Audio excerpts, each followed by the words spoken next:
RM5,000, jangan minta kurang.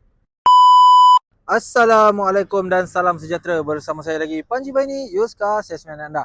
Hari ni Panji nak review dekat korang sebuah Honda Accord yang datang dari tahun 2008 dengan sisi 2.4 auto. Untuk kereta ni, stok yang agak baru mendarat dalam AR Speedworld.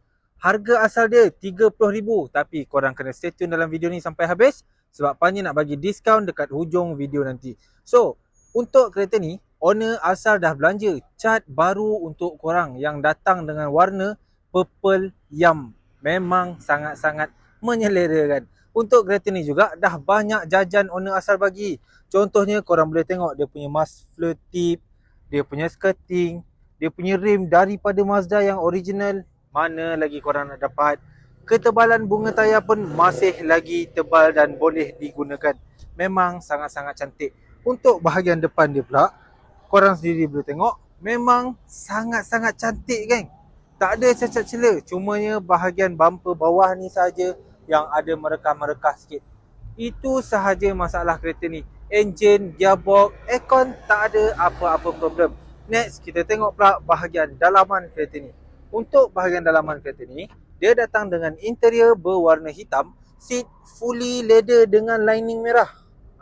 Owner asal dah belanja balut baru, dashboard dia cantik, dah siap dengan Android player daripada Soundstream. Memang sangat-sangat perfect. Untuk kereta ni juga, dia dah siap dengan dia punya pedal shift yang original daripada Honda sendiri. So, korang tak payah nak pening-pening, nak top up apa-apa lagi. Tak perlu buat dah sebab kereta dalam keadaan yang sangat-sangat cantik. Untuk harga kereta ni, macam yang Panji bagi tahu tadi, harga asal dia RM30,000. Hari ni sepanjang bulan Ogos, Panji nak lepaskan kereta ni dengan harga RM25,000 sahaja.